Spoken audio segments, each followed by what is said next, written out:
Regional ring road కావచ్చు, Bharat future city కావచ్చు, metro rail నిర్మాణం కావచ్చు, ఏవి తీసుకున్నా ఈ పనులు వేగంగా చేయాలన్న ఆలోచనతోని ఎక్కడైనా చిన్న చిన్న తప్పిదాలు దొర్లితే అది ఉద్దేశపూర్వకంగా మీకు ఇబ్బంది కలిగించాలన్న ఆలోచన ఈ ప్రభుత్వానికి కాదు.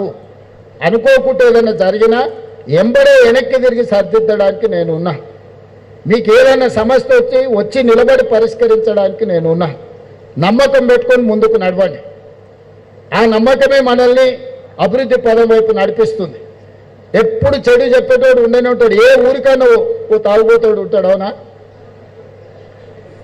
అవునా? ఆ సినిమాలో ఏదో కుడి ఎడమైతే పర్వాలేదు అని పాట ఉంది కదా. ఇద్దరు రచయితలు కుడి ఎడమైతే తప్పే కాదని చర్చిస్తే అదెట్లా అని వాళ్ళు చర్చించుకుంటుంటే రాష్ట్రకు రిక్ష దొక్కేటోడు చెప్పిండట, సార్ తాగుబోతున్న మాటలు మీరు వింటారా సార్? తాగి పాడిండు ఆయన. తాగినప్పుడు ఏదో మాట్లాడతాడు, దాని గురించి మనకెందుకని. ఇప్పుడు రాష్ట్రంలో మాట్లాడేటోళ్ళు కూడా గట్లాటోళ్ళే. వాళ్ళు మాట్లాడేటి వినకండి. ఆయన ఏదో రెండేసి ఏదో మాట్లాడుతుంటాడు. రెండేసి మాట్లాడే మాటలను మనంతా సీరియస్గా తీసుకోవాల్సిన పని లేదు.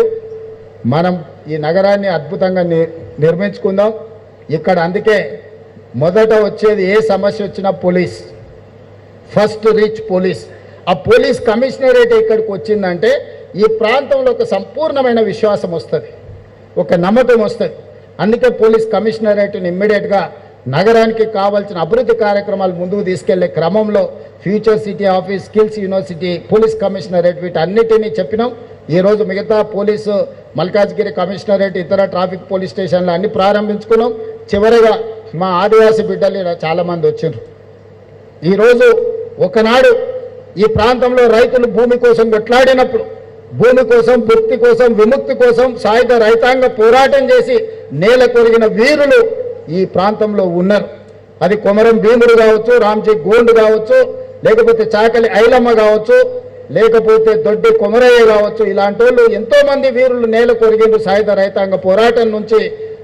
ఈరోజు ఆనాటి పోరాటాలు ఆ తర్వాత వచ్చిన పరిణామ క్రమంలో భూస్వాములు, జమీందారులు, జాగీర్దారులు ఆధిపత్యం చెలాయిస్తున్నప్పుడు, పేద ప్రజల మీద అమానుషంగా వ్యవహరిస్తున్నప్పుడు నక్సల్బరీ ఉద్యమం వచ్చింది. బెంగాల్లో ఉన్న నక్సల్బరీలో మొదలైన ఉద్యమం తెలంగాణ రాష్ట్రంలో దండకారణ్యం మొత్తం నల్లమల అటవీ ప్రాంతానికి వ్యాపించింది.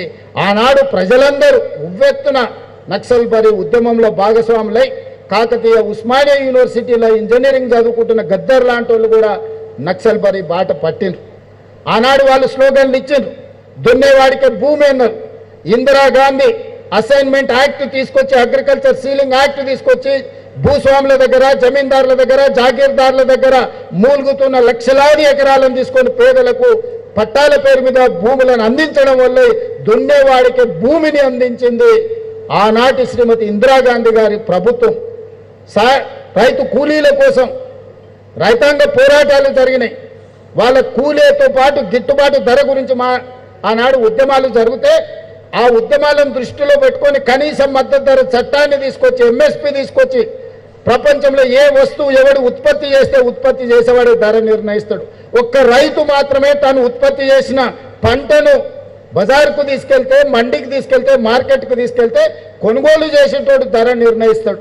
ప్రపంచంలో అత్యంత దోపిడీకి లోనైంది రైతు. ఆ రైతును కాపాడాలని కనీస మద్దతు ధర చట్టాన్ని తెచ్చి ఈ దేశంలో రైతులను కాపాడింది, రైతులను ఆదుకున్నది ఇందిరాగాంధీ గారు, రాజీవ్ గాంధీ గారు. అదేవిధంగా రైతు కూలీ సంఘాలు, కూలీ దొరక్క అంబలి కేంద్రాలను చూసినా మనం. కరువు ఉన్నప్పుడు అంబలి కేంద్రాలను బస్టాండ్లో పోర్తి పెట్టేది.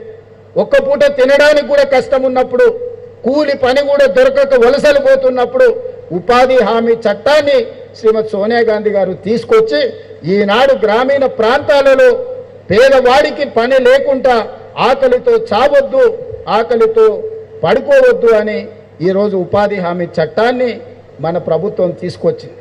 కనీస మద్దతు ధర కావచ్చు, ఉపాధి హామీ పథకం కావచ్చు, రైట్ టు ఎడ్యుకేషన్ యాక్ట్ కావచ్చు, రైట్ టు ఇన్ఫర్మేషన్ యాక్ట్ కావచ్చు, చట్టాలన్నీ సవరించుకుంటూ పేదల కోసం పనిచేసారు. అందుకే ఈనాడు నక్సల్బరీ ఉద్యమాల బాట పట్టిన, అడవి బాట పట్టిన సోదరులకు అందరికీ మేము విజ్ఞప్తి చేసినాం. అయ్యా, మీ పోరాటం ఫలించింది, ప్రజల జీవన ప్రమాణాలు మారిపోయినాయి, పెరిగినాయి. మీరు అడ్డుకోవడం వల్ల గిరిజన ప్రాంతాలలో, తండాలలో, గూడాలలో, మారుమూల పల్లెల్లో ఈ ప్రభుత్వం చేయాలనుకుంటున్న అభివృద్ధి ఆగిపోతుంది.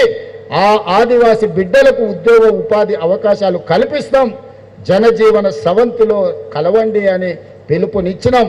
మనం వచ్చిన తర్వాత ఇంతకుముందు సుమతి గారు చెప్పారు, శివధరెడ్డి గారు చెప్పారు, 814 మంది నక్సలైట్లు ఉద్యమ బాటను వీడి జనజీవన స్రవంతిలో కలిసిండ్రు. సెంట్రల్ కమిటీ మెంబర్స్ అందరూ ఈరోజు వచ్చిండ్రు. ఇంకా ఒకరిద్దరు పెద్దలు మిగిలిపోయినారు, వాళ్ళకు కూడా వయసు మీద పడ్డది. అందులో ప్రముఖ వ్యక్తి గణపతి.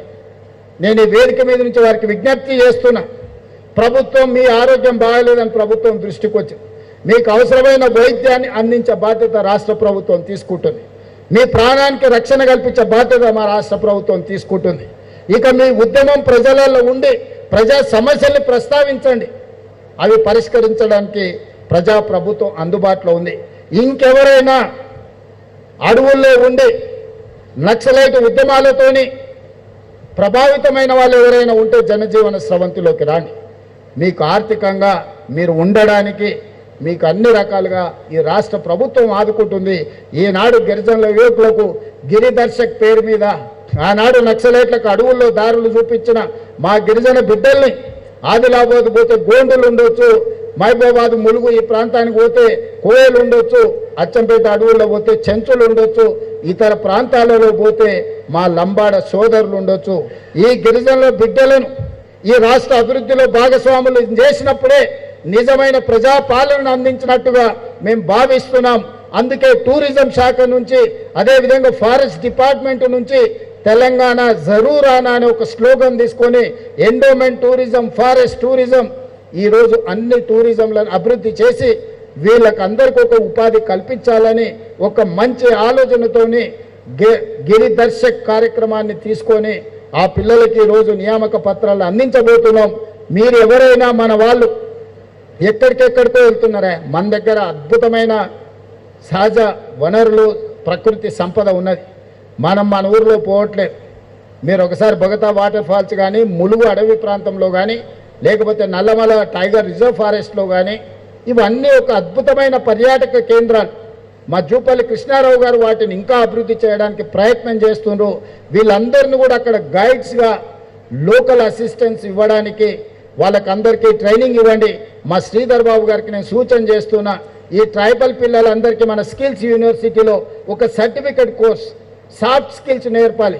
ఎలా వ్యవహరించాలి, ఎలా మాట్లాడాలి, హిందీ ఇంగ్లీష్ భాష మీద వాళ్ళకు కొంత పట్టు నేర్పితే ఎవరు టూరిస్ట్ వచ్చినా వాళ్ళు కమ్యూనికేట్ చేసుకోగలుగుతారు. వాళ్ళతోని వ్యవహరించే విధానంలో మార్పు వస్తుంది. ఫైన్ ట్యూన్ చేయడం, ఫినిషింగ్ క్లాసెస్ వాళ్ళకి చెప్పాలి. దానికోసం ఒక 6 months సర్టిఫికెట్ కోర్స్ పెట్టండి స్కిల్ యూనివర్సిటీలో. వాళ్ళకి స్టైఫండ్ ఇవ్వండి. 6 నెలలు వాళ్ళు ట్రైనింగ్ ఇచ్చినప్పుడు ఎవ్రీ మంత్ వాళ్ళకు 2000 3000 ఖర్చులకు ఇస్తే ఆ పిల్లలు ఇక్కడ ఎక్కడైనా ఉండి నేర్చుకుంటారు. కాబట్టి స్కిల్స్ యూనివర్సిటీలో ఈ పిల్లలకి మనము ట్రైనింగ్ ఇవ్వాల్సిన అవసరం ఉంది, సాఫ్ట్ స్కిల్స్ నేర్పించాల్సిన అవసరం ఉన్నది. టెక్నాలజీని కూడా ఏ విధంగా వాడాలి, లొకేషన్స్ కానీ, గూగుల్ మ్యాప్స్ కానీ, లేకపోతే టూరిజం స్పాట్స్ని ఏ విధంగా వాళ్ళు ఎలక్ట్రానిక్ గ్యాడ్జెట్స్లో టూరిస్ట్కు చూపించే అవకాశం, అక్కడికి తీసుకెళ్ళడానికి అవసరమైన, అదేవిధంగా ఈ ట్రావెల్ చేసే టైంలో వాళ్ళని ఏ రకంగా కోఆర్డినేట్ చేసుకోవాలో ఇవన్నీ కూడా పోలీస్ శాఖకు, అదేవిధంగా స్కిల్స్ సంబంధించిన శ్రీధర్ బాబు గారికి సమన్వయం చేసుకొని వాళ్ళకి శిక్షణను అందించాల్సిందిగా, వాళ్ళను ఒక అభివృద్ధి పదం వైపు నడిపించే పౌరులుగా తీర్చిదిద్దే బాధ్యత ప్రభుత్వం మీద ఉన్నది.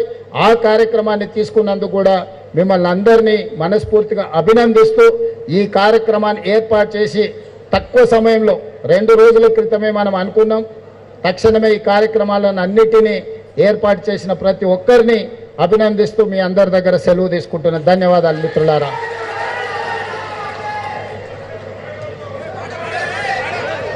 ఒక స్పష్టమైన దిశా నిర్దేశం